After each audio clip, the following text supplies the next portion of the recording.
సోమవతి అమావాస్య అంటే ఏంటి? ఆ రోజు ఏం చేయాలి? అనేటువంటి అంశాన్ని ఈ వీడియోలో తెలుసుకుందాం. సోమవారము అమావాస్య కలిసి వచ్చే రోజే సోమవతి అమావాస్య. శివారాధనకు ఇది విశిష్టమైనటువంటి రోజు. మరి ఈ రోజు వెనుక ఉన్నటువంటి కథ ఏమిటో, ఆనాడు ఏం చెయ్యాలో, పెద్దలు ఏం చెప్తున్నారో తెలుసుకుందాం. దక్షయజ్ఞం కథ అందరికీ తెలిసిందే కదా. తన అల్లుడైనటువంటి శివుని అవమానించేందుకే దక్షుడు దక్షయజ్ఞాన్ని తలపెట్టాడు. అక్కడ తనకు చోటు లేదని శివుడు వారిస్తున్నా వినకుండా శివుని భార్య సతీదేవి ఆ యజ్ఞానికి వెళ్ళింది. సతీదేవి తన కుమార్తె అన్న ఆలోచన కూడా లేకుండా దక్షుడు ఆమెను కూడా అవమానించాడు. ఆ అవమానాన్ని తట్టుకోలేక సతీదేవి తనను తాను దహించి వేసుకుంది. సతీదేవి మరణం గురించి విన్నటువంటి శివుడు ఆగ్రహం చెందాడు. తన జటాజూటంతో వీరభద్రుని సృష్టించాడు. ప్రమద గణాలతో పాటుగా వీరభద్రుడు దక్షుని మీదికి దాడి చేశాడు. అక్కడ యజ్ఞానికి వచ్చిన వారందరినీ చావచేతగా బాదాడు. శివగణాల చేతిలో చావు దెబ్బలు తిన్న వారిలో చంద్రుడు కూడా ఉన్నాడు. చంద్రుడు సాక్షాత్తు శివునికి తోడల్లుడు. అయినా శివుని అవమానించే కార్యక్రమంలో పాల్గొన్నందుకు తగిన శాస్తిని అనుభవించాడు.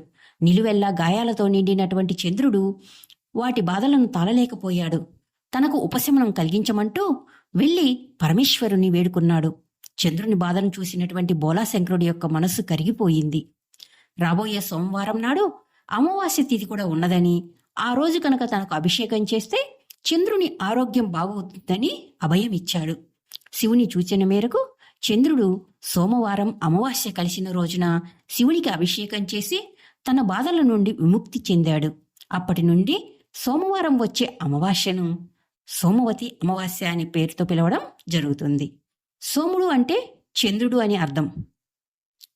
ఆ చంద్రుణ్ణి శివుడు ధరిస్తాడు కాబట్టి శివుని కూడా సోమేశ్వరుడు అని పిలుస్తూ ఉంటాము. సోమవతి అమావాస్య రోజున శివునికి అభిషేకం చేస్తే విశేషమైనటువంటి ఫలితం లభిస్తుందని చెప్తారు. ఇందుకోసం తలార స్నానం చేసి శివునికి పంచామృతాలతోటి జలంతోటి అభిషేకించమని సూచిస్తూ ఉంటారు పెద్దలు. ఇలా అభిషేకించినటువంటి శివుని బిల్వపత్రాలతో పూజించి శివ స్తోత్రాలతో కొలిస్తే సంపూర్ణ ఆయురారోగ్యాలు, సిరి సంపదలు లభిస్తాయనేటువంటిది నమ్మకం. ఈ సోమవతి పూజ కనుక పంచారామాలలో కానీ రాహుకాలంలో కానీ సాగితే మరింత విశేషమైనటువంటి ఫలితం దక్కుతుందంట. ఏది కుదరకపోతే కనీసం శివ పంచాక్షరి జపంతోనైనా ఈ రోజు గడపమని పెద్దలు చెప్తారు. ఓం నమః శివాయ.